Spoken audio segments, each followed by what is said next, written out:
Kita yang harus paham tubuh kita. Ya, kalau nggak paham maka apalagi mungkin muncul kecemasan berlebihan, maka yang ada hanyalah tubuh kita ini tersiksa terus sekalian, ya, tersiksa. Nah maka di siang ini insya Allah saya akan memberikan tips-tips kepada Bapak Ibu sekalian yang memang belum saya berikan sini, khususnya berkaitan dengan wabah atau mungkin virus ini, mungkin pandemi lah katakanlah. Jadi kalau kita lihat ya sebenarnya kelemahan ya dan kekuatan dari tubuh manusia itu sebenarnya letaknya ada pada pencernaannya dia. Dan bisa dikatakan ya 60% ya orang-orang Asia dan termasuk Indonesia pastinya itu banyak atau ada masalah pencernaan atau masalah di usus mereka. Dan ini adalah cikal bakalnya. Ya, jadi kalau kita bicara nggak usah virus deh, kita bicara keseharian saja di luar ada wabah atau pandemi ini, maka kalau pencernaannya sudah lemah, maka otomatis orang tersebut akan gampang banget kena penyakit apapun itu. Ya. Dan pertanyaannya kita akan bahas nanti bagaimana menjaganya dan bagaimana memberikan atau menguatkannya. Ya. Dan tentunya kita harus tahu juga apa-apa yang melemahkannya. Jadi kalau kita bicara pencernaan, kalau kita bicara tentang usus kita, usus sekalian, maka kata kunci dasar yang perlu Bapak Ibu ingat bahwa semua metabolisme fisiologi dalam tubuh kita ini akan sangat erat kaitannya dengan stres yang dialami oleh seseorang. Jadi imun ya atau sistem kekebalan tubuh kita itu akan turun dengan stres. Ya. Jadi itu salah satunya ya, salah satunya. Jadi kalau sekarang ini kita mau menjaga, terus bagaimana supaya saya nggak stres gitu kan? Ya tutup sumber-sumber stres tersebut, ya tutup sumber-sumber stres tersebut. Ya contohnya gimana? Contohnya begini aja, misalkan Anda duduk kayak kapan hari itu saya duduk gitu kan di samping sebuah sebuah area lah gitu kan, area umum, saya duduk situ dan samping saya itu ada TV. TV itu isinya subhanallah ya, suatu yang berita-berita yang mungkin banyak orang pengen dengar, tapi saya nggak terlalu suka mendengarnya, tentang inilah, tentang itulah, tentang penangkapan ini itu segala macam, termasuk juga tentang virus atau wabah ini seterusnya. Akhirnya saya menjauh dari tempat itu karena apa yang kita dengar, rasakan, lihat ya itu akan mempengaruhi tubuh kita dan pasti akan mempengaruhi sikap dan tingkah laku kita.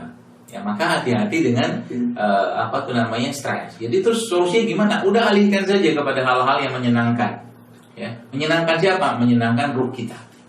Terus menyenangkan ruh kita itu contohnya apa? Ya berinteraksi dengan Al-Quran, berinteraksi dengan agama melalui ilmu-ilmu syar'i ya, atau mungkin ngobrol dengan orang-orang baik, orang-orang soleh ya, atau membaca seterusnya. Itu menyenangkan ruh kita. Ya dan sehingga nanti jiwanya ya tenang ya. Dengan tadi ruhnya mendapatkan asupan-asupan ruhiyah ya berupa hal-hal yang disampaikan Allah dalam Al-Quran dan disampaikan oleh Nabi kita SAW. Itu yang pertama. Yang pertama itu yang melemahkan itu stres. Jadi kayak wabah kayak sekarang. Kita perlu tahu ya bahwa ma asaba min musibatin illa biiznillah. Bahwa sesungguhnya setiap musibah yang terjadi itu ya itu semua atas kehendak atau izin dari Allah ya. Mau pakai masker, mau nggak pakai masker, mau pakai APD, nggak pakai APD ya, bukan kita menafikan ikhtiar, bukan. Kalau udah wayanya kena, memang saatnya kena dan ditakdirkan kena oleh Allah, maka kena saja. Tapi ikhtiar kita bisa jadi akan mindahkan kita dari satu takdir ke takdir yang lain ya, kurang lebih seperti itu kata Umar bin Khattab radhiyallahu anhu ya. Jadi Bapak Ibu sekalian, kembalikan semua pada agama, kembalikan atau mungkin kembalikan itu semua kepada Allah ya, karena di mana-mana kita tahu bahwa Allah maksudnya Allah jauh lebih tahu apa yang kita butuhkan, apa yang kita perlukan. Allah pengen lihat sebenarnya di antara keadaan seperti saat ini ya, itu subhanallah Allah pengen nilai sebenarnya. Jadi kalau namanya ujian itu ujian itu mumpung lagi ujian, manfaatkanlah kesempatan untuk belajar sebanyak-banyaknya sehingga nanti selesai ujian kita bisa menikmati hari-hari kemenangan, gitu loh. Ya, kayak sekarang ini kan 10 hari ujian, ya, wabah ini. Karena tadi saya katakan kita lagi-lagi nggak pernah tahu kapan ini akan berakhir, ya. Tapi masalahnya kalau kita nggak mempersiapkan diri kita, ya kita nggak belajar ilmunya, maka ya mati konyol kalau bahasa saya gitu loh.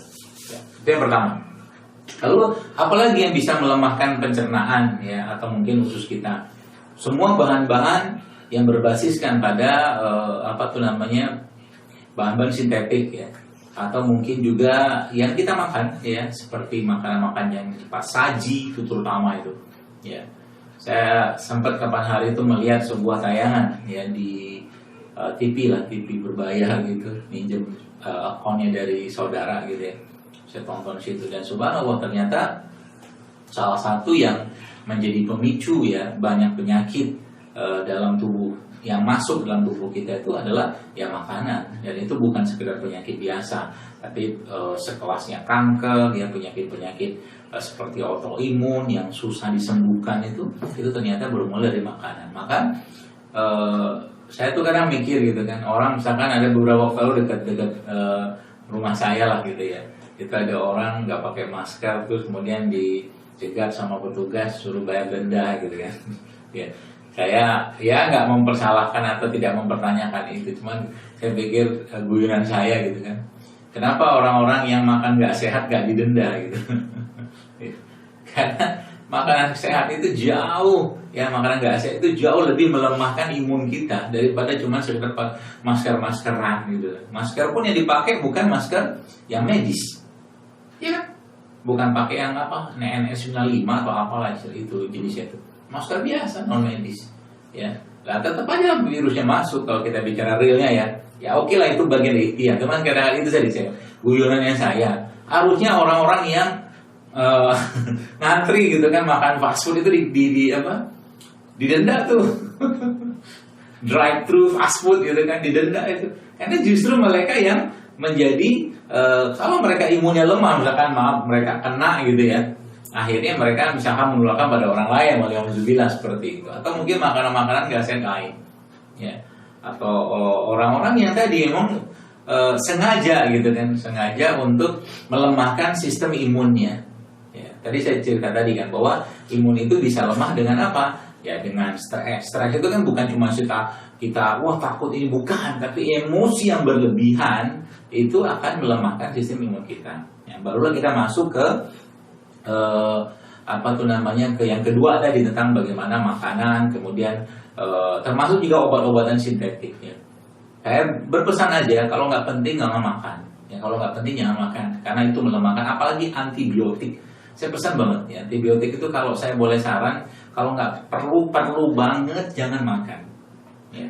Karena banyak sekarang bagi kita di negeri kita ini, ya, subhanallah, ya, mau beli antibiotik mah gampang, tinggal pergi ke kedai obat gitu kan, dapat nanti. Dan antibiotik itu salah satu yang menjadi banyak atau mungkin menjadi pemicu dari ketidakseimbangan makhluk-makhluk yang ada pada pencernaan kita. Kita akan bahas itu insya Allah.